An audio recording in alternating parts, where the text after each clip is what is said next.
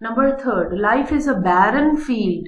In this phrase, a barren field is again a metaphor.